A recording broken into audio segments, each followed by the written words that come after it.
이제 아이들이 집중을 한다라는 거예요. 그리고 고교학점제 하에서 아이들의 학습 동기나 흥미가 유발되는 이유 중에 하나는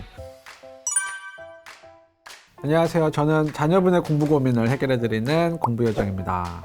오늘은 고교학점제가 기대되는 점과 좀 우려되는 점 이런 거에 대한 이야기를 해드릴까 합니다. 자, 고교학점제가 좋은 게 뭐예요, 부모님들? 네, 우리 아이의 진로 적성에 맞춰서 과목을 선택할 수 있다라는 거잖아요. 그거에 따라서 기대가 되는 점들이 있어요. 첫 번째는 학습 동기와 흥미가 유발된다라는 겁니다.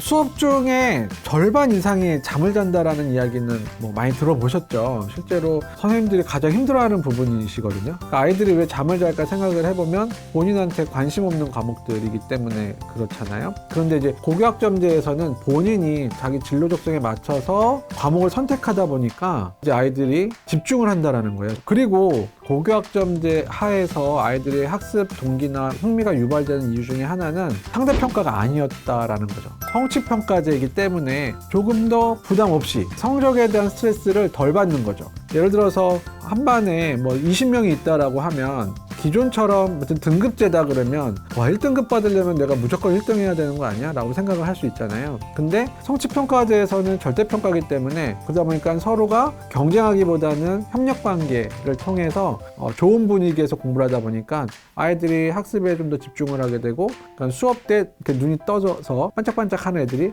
훨씬 많아졌다. 그래서 공부가 재밌다, 이런 아이들이 좀 더 많아졌다고 합니다. 두 번째 기대되는 점들은 우리 아이들의 자기주도성이 좀 더 향상된다라는 거예요. 본인들이 직접 과목을 선택을 하다 보니까 또 거기에 대한 책임감도 좀 느끼고, 그리고 절대평가긴 하지만 40% 이상의 성취도를 보여야만 그 학점을 이수하니까 좀 더 책임감을 갖고 공부를 하게 된다는 거죠.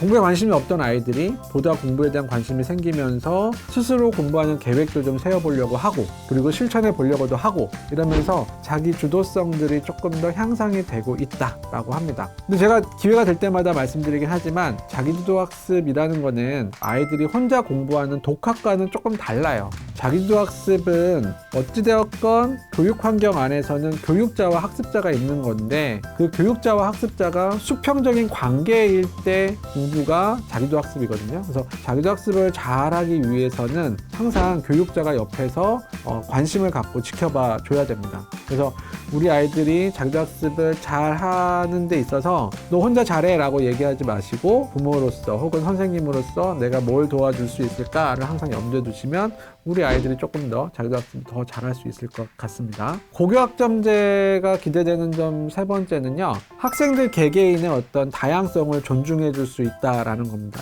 어찌 보면 이게 가장 큰 장점일 수 있는데요. 그러니까 획일화된 교육이 아니라는 거죠. 이제는 우리 아이들의 진로 적성에 맞춰서 과목을 선택할 수 있다라는 거는 그 아이의 어떤 그런 소질들을 그대로 인정하고 다양성 인정해 주겠다라는 거잖아요. 그래서 고교학점제에서는 학생들의 그런 관심사에 따라서 진로 적성을 찾아가는 그런 과정들이 고등학교 1학년 때 마련된다고 해요. 이렇게 해서 고교학점제의 어떤 기대되는 점도 말씀드렸고, 이번에는 좀 우려되는 점도 같이 좀 말씀을 드려볼게요. 고교학점제가 취지가 좋긴 하지만 현실적으로 조금 어려움이 있다라는 그런 의견들이 좀 있어요. 먼저 이제 전문 인력을 확보하는 게 관건이다라고 얘기를 합니다. 아무래도 우리 아이들의 진로 적성에 맞춰서 모든 학교가 모든 수업을 개설해 줄 수는 없거든요. 그러니까 학교 선생님의 역량에 따라서 개설될 수 있는 과목도 있고 그렇지 않은 과목도 있을 건데, 운이 좋게도 우리 아이의 관심사와 일치하는 과목이 개설되면 좋지만 그렇지 않을 경우에는 이거 어떻게 할 거냐라는 문제들, 현실적인 문제들이 있고, 물론 이거를 보완하기 위해서 공동교육과정이라고 해서 다른 학교에 있는 수업을 연계할 수 있게끔 하는 제도도 생각은 하고 있다고 합니다. 자, 그 다음에 좀 우려가 되는 거는요, 고교 서열화가 좀 더 강화되는 게 아닌가? 이게 무슨 말이냐면, 절대평가하는 그 성취평가제 있잖아요. 그러다 보니까 모든 학교의 아이들이 다 잘해서 다 A를 받았어요. 그러면 대학교 입장에서는 모든 아이들이 다 A 학점을 받았는데 어떤 학생을 뽑아야 되느냐? 기준을 마련하기가 좀 어렵잖아요. 그러니까 어떻게 해요? 그 학생이 나온 학교가 어디냐?